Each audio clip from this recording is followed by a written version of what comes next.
Hello, good morning to everyone. My name is Dr. Yang. Today's topic will be basic concept and theories of growth. So hope you can pay attention in this topic. Okay. These are the learning outcomes. At the end of the lecture, you should be able to define the terminologies of growth, identify the factors influencing the growth and development, outline the methods of measuring growth, explain the different theories of growth, and apply the clinical application of growth and development in functional appliance. Okay, in orthodontics, there are two basic requirements. First, you have to know the basic knowledge of the anatomy and growth of the head. And secondly, you need to master the techniques for regulating the tooth position. Okay, as a dental clinician, as a dentist, and as orthodontist, we should know the concept of when, where, why, and how the facial growth occurs, and the role of genetic and environmental factors influencing the facial growth. We also need to know how the face changes from its embryologic form through childhood, adolescence, and adulthood.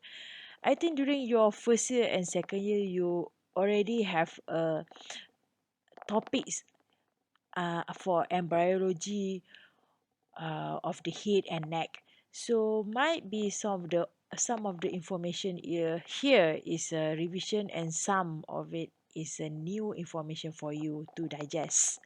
So, is it necessary to have a thorough understanding of both the pattern of normal growth and the mechanism that underlie it and deviation from normal pattern? It is important to distinguish normal variation from the effect of abnormal and pathologic process. So, remember, you need to understand the normal growth first before you need to understand the effect of abnormal and the pathologic process. So you also need to know how the above factors can be modified by the operator for the benefit of the patient and how to achieve the optimal result in the potential of each individual person. Okay, now you need to know the definition of growth. There is some definition of growth based on the dictionary and based on the person define it.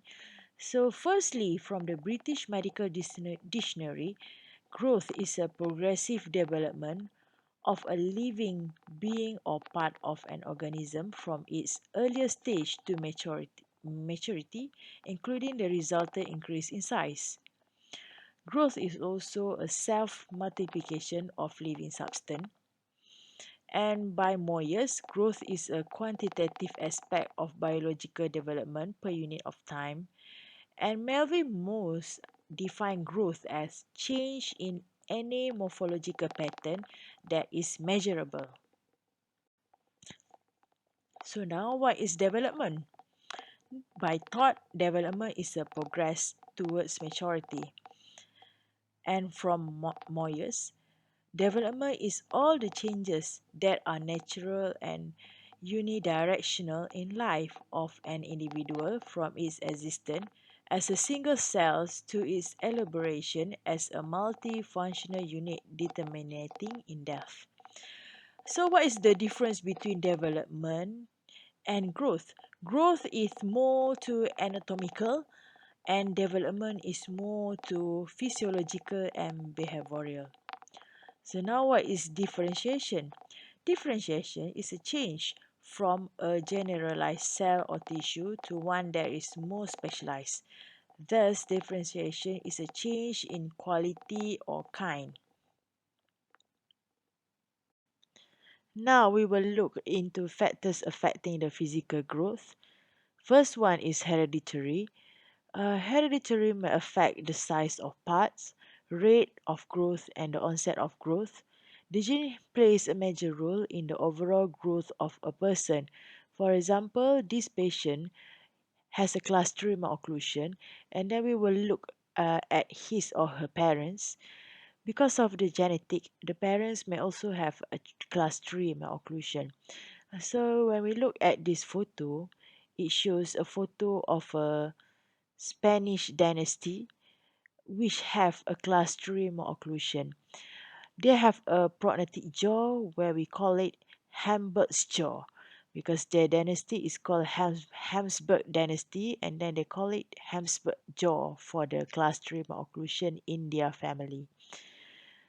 Secondly is the nutrition. Malnutrition may affect all aspects of growth, including size of parts, body proportion, quality and texture of tissue, and onset of growth event. The effects of malnutrition are reversible to a certain extent as children have five recuperative powers. Okay, when the proper nutrition is provided, the children will have a catch up growth if only the adverse effect is not too severe. Thirdly is the illness. The usual minor childhood illness ordinarily cannot be shown to have effect on physical growth. Prolonged and debilitating illness, however, can have a marked effect on all aspects of growth. After the illness, the catch-up growth will follow. Fourthly is the risk. So the growth is different among different races, and it also can be attributed to other nutritional and environmental factors. The next one is socio-economic factors. Children who brought up in a favorable socio-economic background show earlier onset of growth event. They also grow to a larger size than children living in poor socio-economic environment. Then the family size and birth order.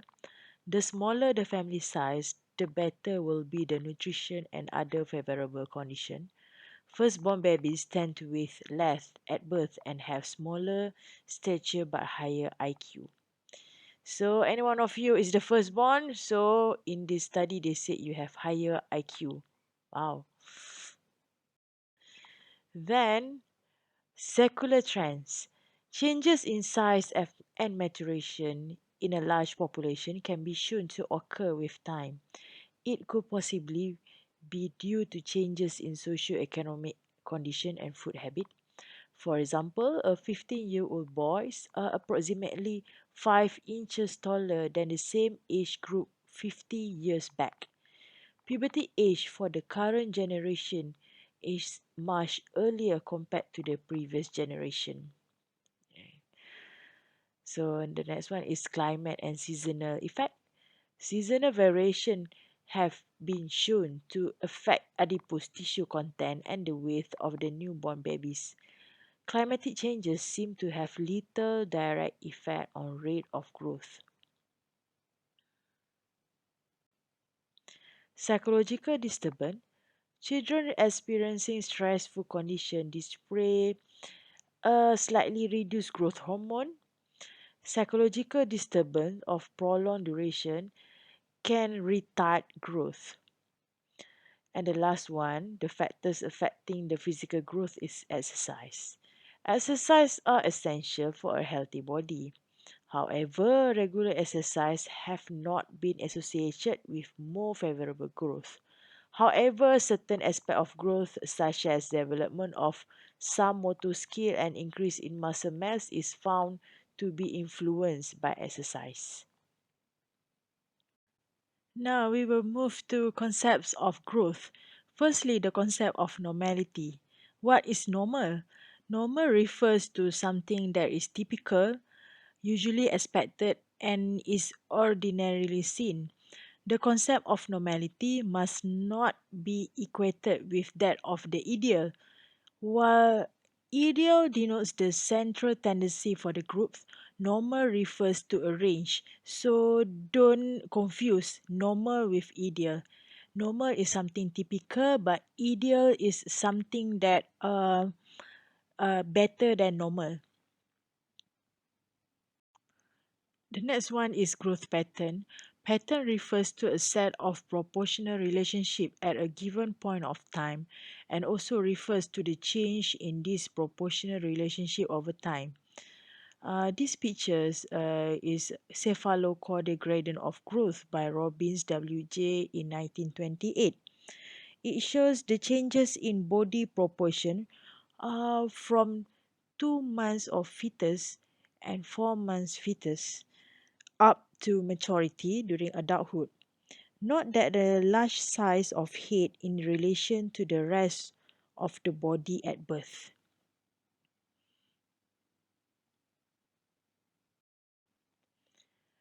The next one is differential growth. The human body does not grow at the same rate throughout life. Different organs grow at different rates to different amount and at a different times. So now we look at this Scammon growth curve, which is created in 1930s. They have a lymphoid, neural, general, and genital. So, focus on the neural. The neural means the central nervous system.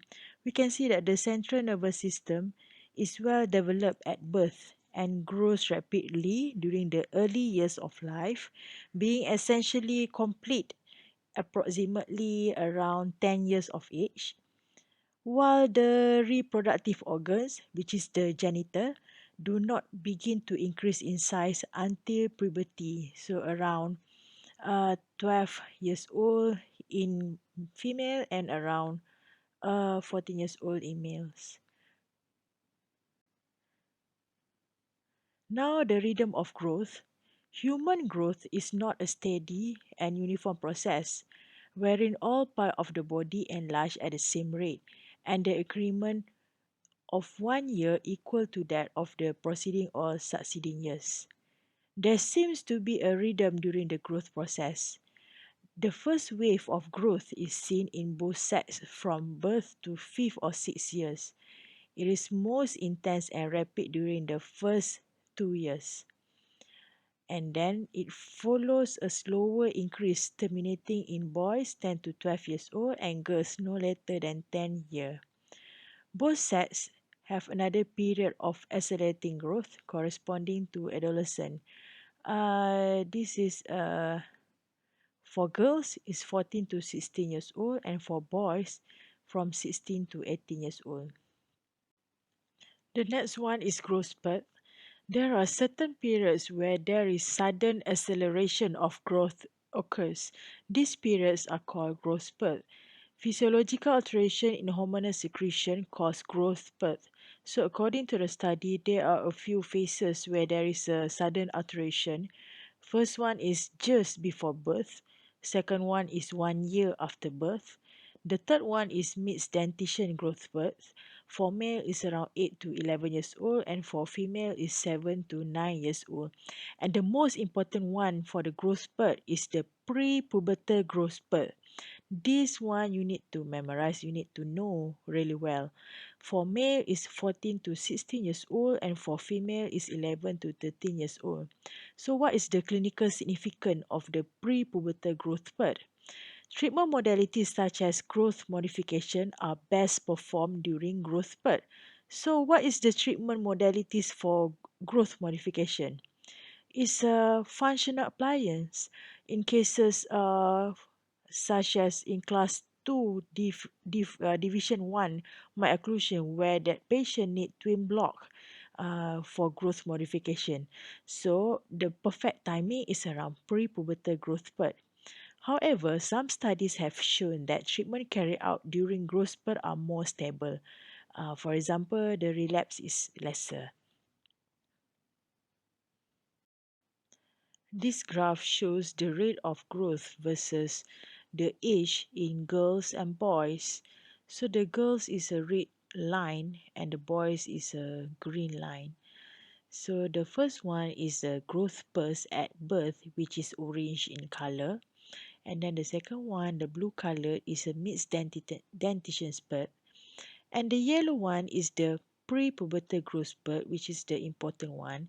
This is the ideal time for growth modification treatment. For example, twin block functional appliance in a class 2, division 1 occlusion in a class 2 skeletal base.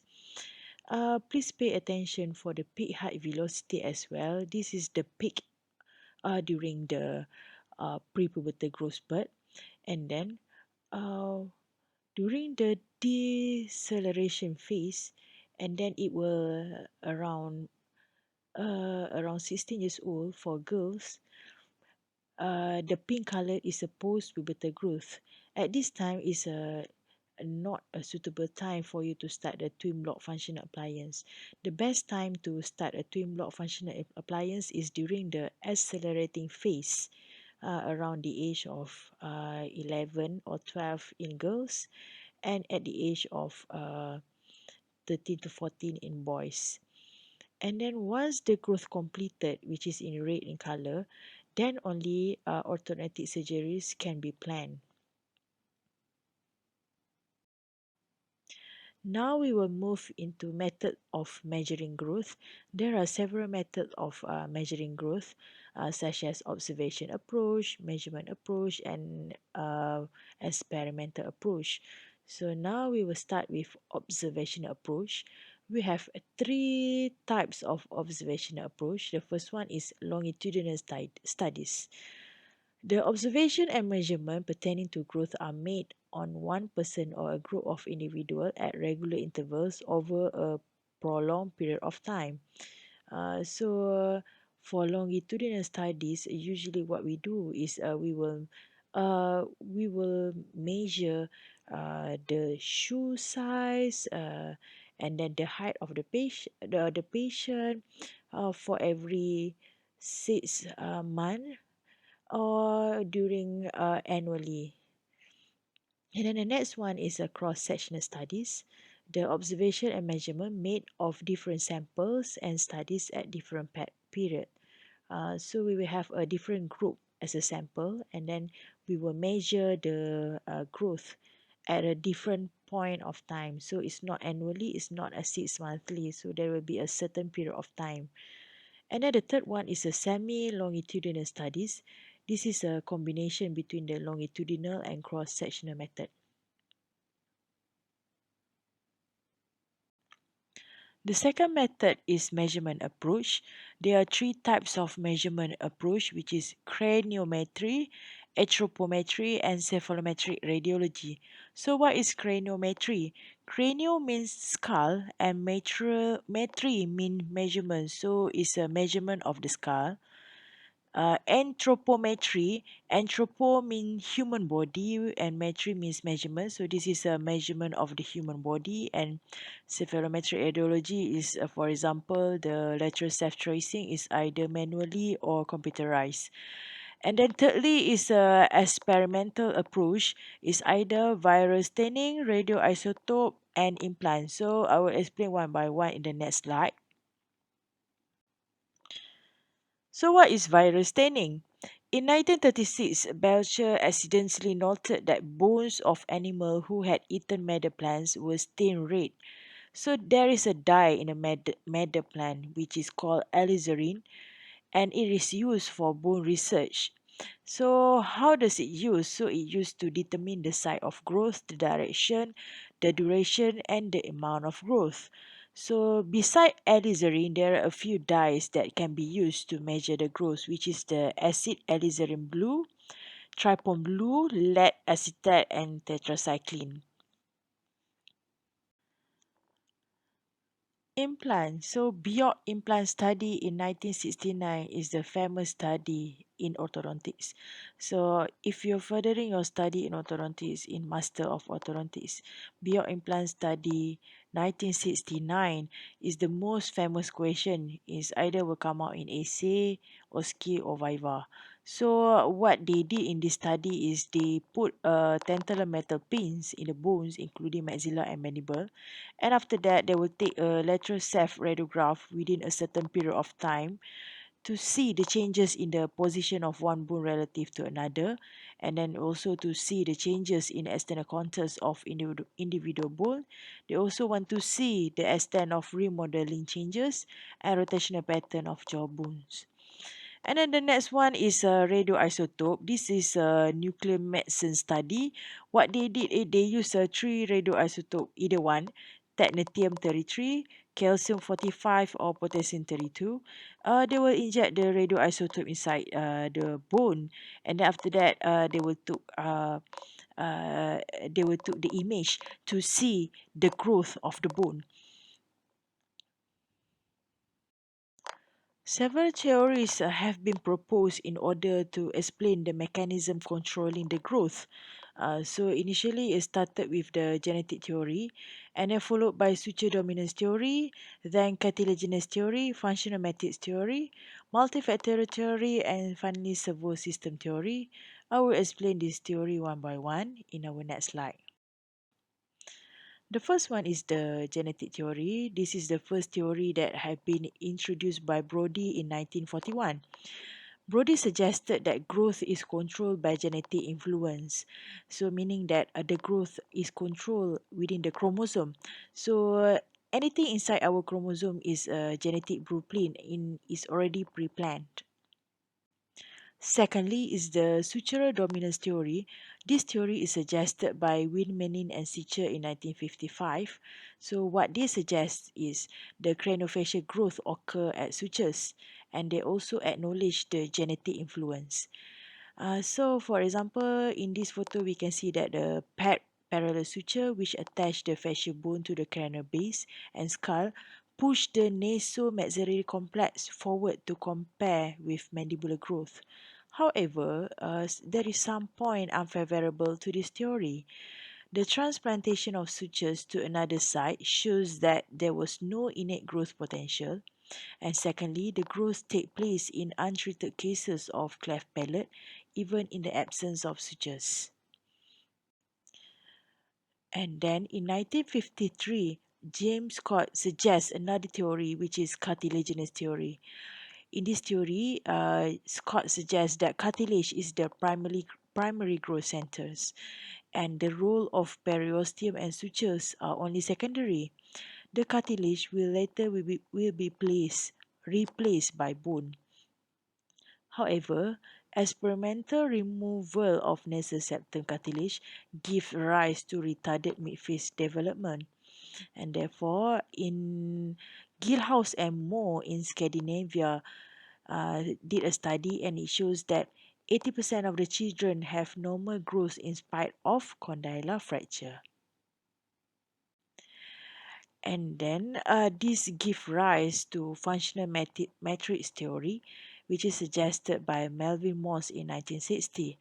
What Morse said is the origin, form, position, growth, and maintenance of all skeletal tissue is always a secondary, compensatory, and necessary respond to prior event that occur in specifically related non-skeletal tissue, organ, or functional spaces. So for the functional matrix theory, there is no genetic blueprint, so it's not related to genetic and it mainly epigenetics.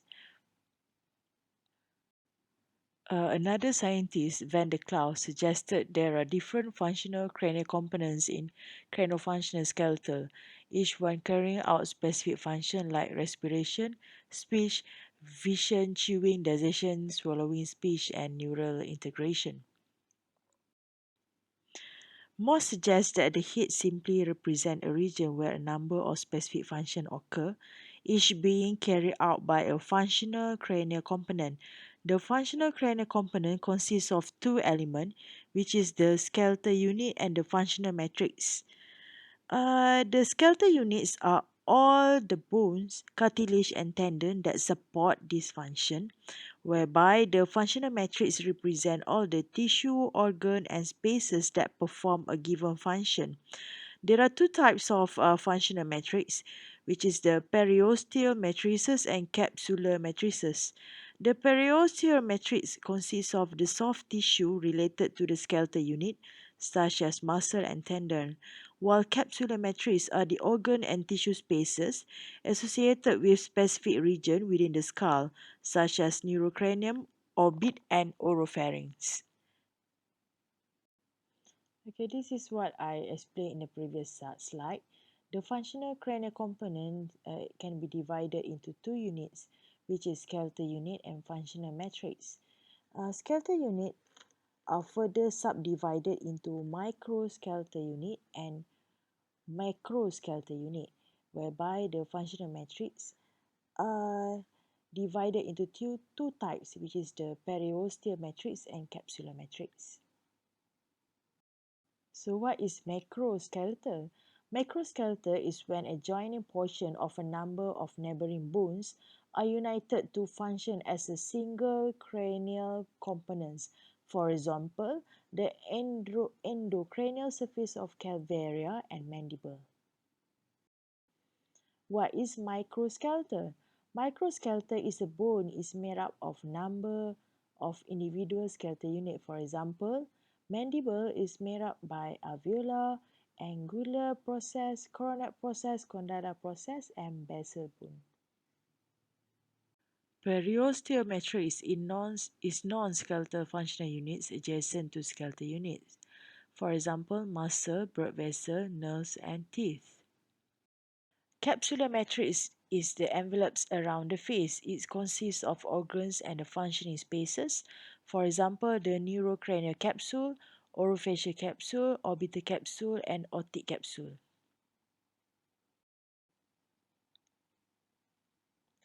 Periosteal matrix acts directly and actively upon microskeletal unit. Therefore, they can alter their functional demands and produce an active growth or transformation of the size and shape in their skeletal unit. Capsular matrix acts upon macroskeletal units. It produces a passive growth or translation of the size and shape of their skeletal unit. In summary, this is how microskeletal unit and macroskeletal unit reacts in order to produce growth. A multifactorial theory was performed in 1970 by van Limburg. According to him, the factors explained by all previous theories were insufficient, yet contain elements that cannot be denied. Van Limburg explained the growth process in a view that combines all three existing theories. He suggested five factors that he believed to control the growth. The five factors are intrinsic genetic, local epigenetic, general epigenetic, local environmental, and general environmental. So for the intrinsic genetic factors, they are the genetic controls of skeletal unit themselves. For the local epigenetic factors, the bone growth is determined by genetic control originating from adjacent structures like brain and eyes.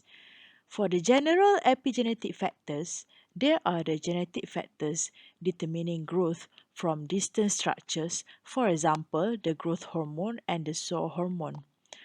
For the local environmental factors, there are non-genetic factors from local area such as habit, muscle force, and so forth. For the general environmental factors, there are general non-genetic factors influencing growth, which include nutrition and oxygen.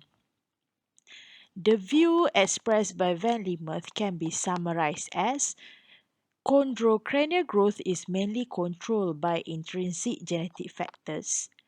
Dimensional growth is controlled by any few intrinsic genetic factors. Cartilaginous part should be considered as a growth center. Sutural growth is controlled mainly by influences arising from skull cartilage and other adjacent skull structures, and periosteal growth largely depends upon growth of adjacent structures. Sutural and periosteal growth are additional governed by local non-genetic environmental influences. Thus, a variety of factors other than genetic factors as a major determinant play important role in basic growth in development.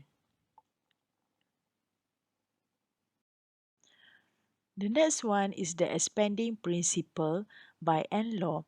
Most facial bones have V shape configuration, deposition occurs on the inner side of V and resorption occurs on the opposite outer surface of V. For example, in the mandible, we can see that at the inner side there is a deposition of bone and resorption occurs at the outer surface of the mandible, thus enhance the growth of the mandible. The next one is the counterpart principle by Enlaw.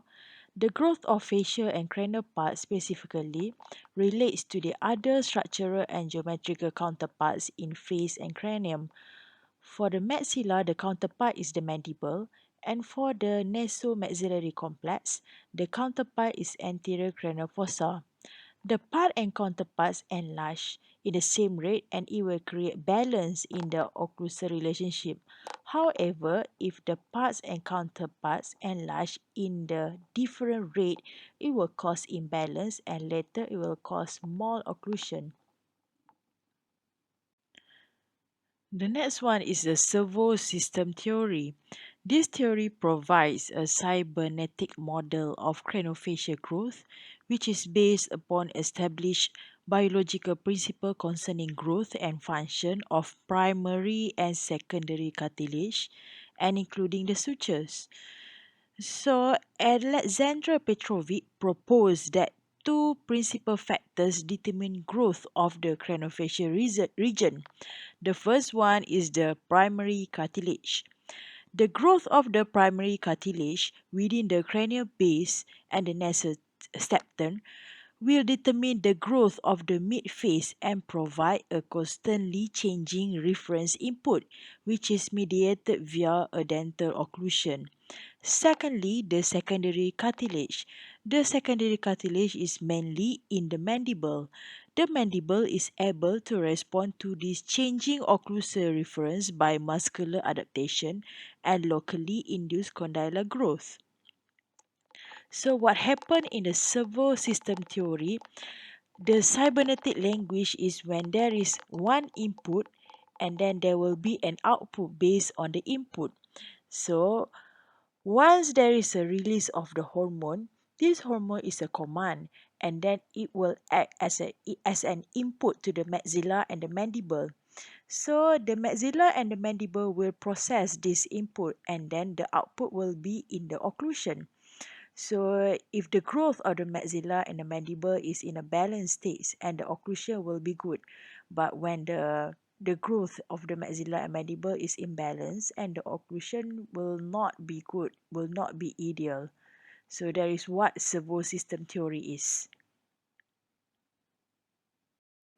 Now is the clinical application of growth and development in functional appliance.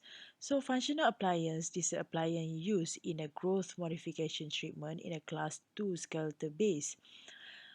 Once we put a functional appliance in a patient, we will force the mandible to move forward.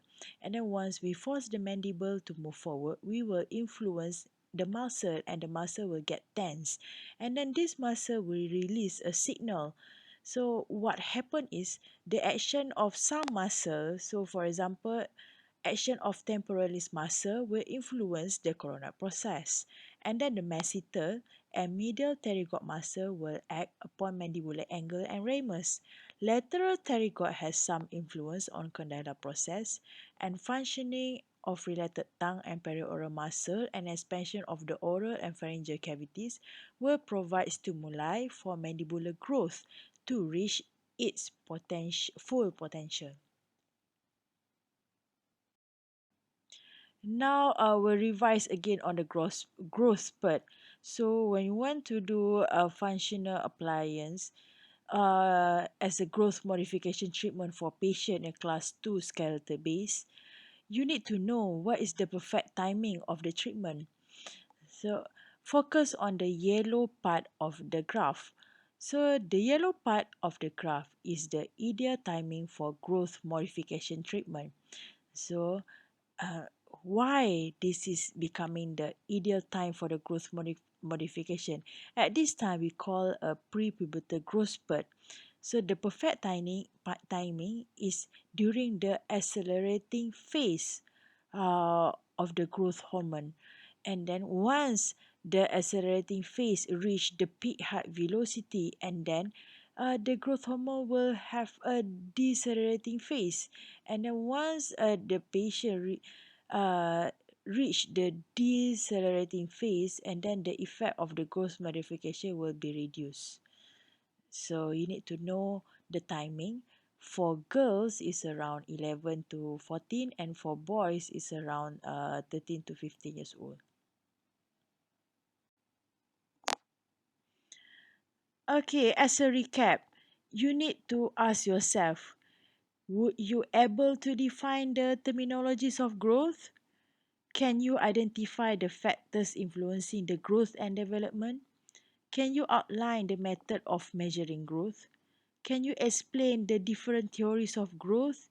And then can you apply the clinical application of growth and development in functional appliance? As a additional reading, this is the books that you can read.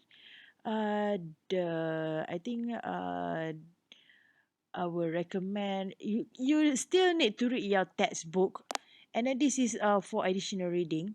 I will recommend Introduction to Orthodontics by Laura Mitchell, the one in the purple color here.